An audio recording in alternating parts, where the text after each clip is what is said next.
नमस्कार, good morning. स्वागत है आपका मगरा न्यूज पर। तारीख आज हो गई है 9 मार्च 2023। दिन है गुरुवार, हिंदी तिथि चैत्र मास कृष्ण पक्ष की द्वितीया। आज की ताजा खबरों की अपडेट में बात करेंगे देश भर की तमाम बड़ी और काम की खबरों के साथ ही सरकार की ओर से आज लिए गए कुछ महत्वपूर्ण फैसलों जारी किए गए कुछ नए नियमों की। तो इस वीडियो को अभी लाइक करें और चैनल को सब्सक्राइब करके घंटी के निशान को जरूर से दबा दें। तो चलिए आगे बढ़ते हैं आज की बड़ी खबरों की तरफ। तो पहली बड़ी खबर देखिए, अब सिर्फ हॉलमार्क वाला सोना ही बेच पाएंगे सुनार। आधार कार्ड की तरफ ज्वेलरी का होगा 6 अंकों का कोड। 1 अप्रैल से सरकार जो है सोना चांदी की खरीदने के नियमों में बदलाव करने जा रही है। जैसे अगर आप भी 31 मार्च के बाद सोना खरीदने की अगर प्लानिंग कर रहे हैं तो ये खबर आपके लिए काम की है। दरअसल 31 मार्च 2023 के बाद बिना हॉलमार्क की ज्वेलरी मान्य नहीं होगी। दरअसल केंद्र सरकार ने सोने की ज्वेलरी खरीदने का नियम जो है उसमें बदलाव कर दिया है। उपभोक्ता मामलों के मंत्रालय ने जानकारी दी है कि 31 मार्च 2023 के बाद हॉलमार्क यूनिक आइडेंटिफिकेशन यानी HUID के बिना कोई भी यहाँ पर ज्वेलरी सोने का गहना जो है यहाँ पर नहीं बेच पाएगा। दरअसल उपभोक्ता मामले के मंत्रालय ने कहा है कि यह फैसला जो है 4 और 6 डिजिट की हॉलमार्किंग की कंफ्यूजन को लेकर लिया गया है। नए नियम जो है उसके मुताबिक अब 6 नंबर के अल्फा न्यूमेरिक हॉलमार्किंग ही यहाँ पर मान्य होंगे। इसके बिना आप सोने की यहाँ पर जो ज्वेलरी है वो यहाँ पर सोना की ज्वेलरी जो है उसे बेचना मान्य नहीं होगा। इसके साथ ही मंत्रालय ने ये भी कहा है कि अब 4 डिजिट वाले हॉलमार्क भी यहाँ पर पूरी तरह से बंद हो जाएंगे। बता दें आपको कि देश में फेक ज्वेलरी की बिक्री को रोकने के लिए सरकार ने 1.5 साल पहले ही इसका प्रयास करना शुरू कर दिया था। वही हॉलमार्क यूनिक आइडेंटिफिकेशन यानी HUID क्या है, बता दें आपको कि ये नंबर जो है ज्वेलरी की शुद्धता की पहचान होती है। ये एक 6 नंबर का यहाँ पर अल्फा न्यूमेरिक कोड होता है जिसके जरिए ग्राहक को गोल्ड ज्वेलरी के बारे में सारी जानकारी जो है मिल जाती है। इस कोड के जरिए धोखाधड़ी के मामलों में बहुत कमी आती है। ये नंबर हर ज्वेलरी पर यहाँ पर लगाया जाता है। ऐसे में अब दुकानदार 1 अप्रैल से बिना हॉलमार्क की ज्वेलरी यहाँ पर नहीं बेच पाएंगे। बात अब करते हैं अगली खबर की। तो देश में क्रिप्टो करेंसी को लेकर सरकार का बड़ा फैसला, अब मनी लॉन्ड्रिंग के नियम होंगे लागू।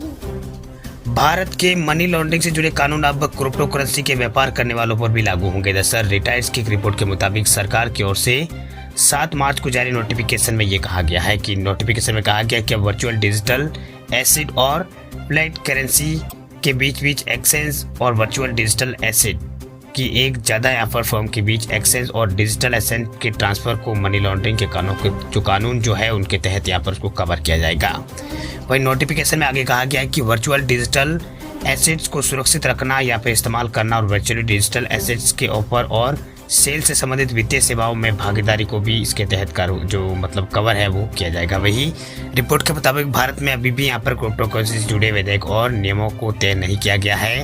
हालांकि RBI ने लोगों को कई बार इनके इस्तेमाल को लेकर सतर्क किया है। RBI ने कहा है कि क्रिप्टो करेंसी को बैन किया जाना चाहिए क्योंकि ये फर्जी स्कीम के समान है। वह क्रिप्टो करेंसी पर मनी लॉन्ड्रिंग के नियम लागू हो जाने के बाद प्रशासन को देश की सीमाओं के बाहर इन एसेट्स को ट्रांसफर करने पर निगरानी करने में मदद मिलेगी। बात हम करते हैं अगली खबर की। तब बुजुर्ग महिलाओं और विधवाओं को दिव्यांगों से बढ़कर मिलेगी पेंशन। सरकार ने बढ़ाई है इस योजना की रकम। केंद्र से लेकर राज्य सरकारों की ओर से बुजुर्ग और विधवाओं और विकलांगों के लिए कई योजनाएं चलाई जाती है। आज इन्हीं में से एक सामाजिक सुरक्षा पेंशन योजना के बारे में जानकारी दी जा रही है। दरअसल ये जो योजना है छत्तीसगढ़ राज्य सरकार की ओर से चलाई जा रही है। इस योजना के तहत पेंशन जो है सरकार ने यहाँ पर बढ़ा दी है। दरअसल मुख्यमंत्री भूपेश बघेल ने सदन में वित्त वर्ष 2023-24 का बजट जो है पेश किया। इस बजट में सामाजिक सुरक्षा पेंशन योजना की जो रकम है छत्तीसगढ़ के अंदर बढ़ा दी गई है। दरअसल सामाजिक सुरक्षा पेंशन योजना के तहत पेंशन की रकम 350 रुपये से बढ़ाकर 500 रुपये कर दिया गया है। इस योजना के तहत 60 वर्ष के बुजुर्ग, विकलांग और विधवाओं और अन्य निःशर्तों को जो निराश्रित है उनको यह लाभ यहाँ पर दिया जाता है। इसके अलावा BPL कार्ड और आय प्रमाण पत्र उनके पास होना चाहिए, तभी इस योजना का आवेदन जो है यहाँ पर स्वीकार किया जाएगा। चलिए बात करते हैं अगली खबर की। तो PM किसान सम्मान निधि योजना से जुड़े किसानों के लिए बड़ी खबर देखिए। PM किसान सम्मान निधि योजना से जुड़ी हर जानकारी के लिए इस नंबर पर घुमाए कॉल, तुरंत मिलेगा समाधान। PM किसान सम्मान निधि योजना से जुड़े किसानों के लिए बड़ी खबर। दरअसल PM किसान सम्मान निधि योजना केंद्र सरकार द्वारा किसानों के उत्थान के लिए चलाई जाने वाली योजना है। इसके अंतर्गत 1 एकड़ से कम भूमि वाले किसानों को 6,000 रुपये की आर्थिक सहायता साल भर में सरकार की ओर से दी जाती है। इस योजना के तहत 2,000 रुपये की 3 किस्तें जो है साल में 3 बार यहाँ पर दी जाती है। इसे 6,000 रुपये की मदद जो है सरकार की ओर से किसानों की हर साल की जाती है। इस योजना का लाभ देश भर के लाखों किसानों को मिल रहा है, तो वही कुछ लोग इस योजना का गलत तरीके से फायदा ले रहे हैं। तो सरकार ने इसके लिए जो ई-KYC है उसको जरूरी कर दिया है। वही जिन किसानों ने 13वीं किस्त के दौरान ई-KYC नहीं कराई है उनके पैसे इस बार उनके खाते में नहीं आई है, मतलब सरकार ने उनके खाते में नहीं भेजे हैं। लेकिन उन किसानों के लिए यहाँ पर जिन किसानों के खाते में पैसे नहीं आए हैं वो सरकार द्वारा जारी किए गए टोल फ्री नंबर पर कॉल करके इस बारे में जो भी जानकारी जो है आपकी जो किस्त नहीं है उस बारे में यहाँ पर किसान जो है इस नंबर पर कॉल करके आसानी से समस्या का समाधान पा सकते हैं। इसके लिए सरकार ने हेल्पलाइन नंबर जारी किया है 1800115526 नंबर जो है टोल फ्री नंबर है। इस पर आप कॉल करके PM किसान सम्मान निधि योजना से जुड़ी कोई भी जानकारी आसानी से प्राप्त कर सकते हैं। चलिए बात करते हैं अगली खबर की। तो HDFC बैंक ग्राहकों के लिए बड़ी खबर देखिए। HDFC बैंक ने दिया है होली पर झटका, फिर बढ़ाई है ब्याज दरें। HDFC यानी प्राइवेट सेक्टर के जो सबसे बड़े बैंक है HDFC बैंक, उसने रंगों के त्योहार से पहले लोगों को झटका दिया। दरअसल इस प्राइवेट बैंक ने एक बार फिर ब्याज दरों में बढ़ोतरी कर दिया। इसका खामियाजा जो है HDFC बैंक के ग्राहकों को अधिक ब्याज के रूप में चुकाना पड़ेगा। दरअसल बात यह है कि HDFC बैंक ने सभी टेन्योर की कीमत सीमांत लागत आधारित ब्याज दरों यानी MCLR में 5 बेसिस पॉइंट बढ़ोतरी की है। इसका मतलब ये हुआ कि HDFC बैंक की MCLR जो है 0.05% बढ़ गई है। वही ये प्राइवेट बैंक MCLR के आधार पर ही कई प्रकार के कर्जों का ब्याज दरें जो है तय करता है। वही बैंक ने यह भी बताया है कि बढ़ी हुई ब्याज दरें जो है 7 तारीख से ही यहाँ पर प्रभावी हो चुकी है, यानी 7 तारीख से ये लागू हो चुकी है। HDFC बैंक की वेबसाइट के अनुसार अब ओवरनाइट MCLR बढ़कर 8.65% हो गई है।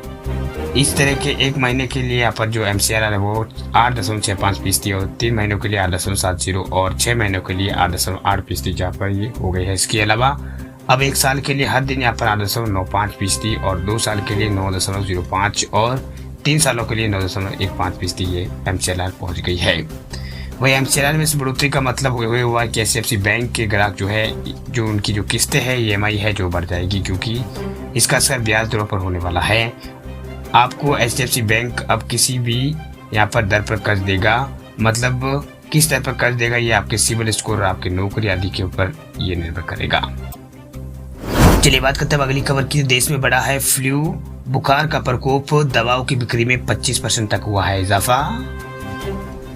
इस वक्त देश में इन्फ्लुएंजा बुखार, खांसी और सांस से जुड़ी जो बीमारियां हैं उसका प्रकोप बढ़ा हुआ है। फरवरी महीने में इन बीमारियों की दवाइयों की बिक्री में करीब 20% से 25% तक की बढ़ोतरी देखने को मिली है।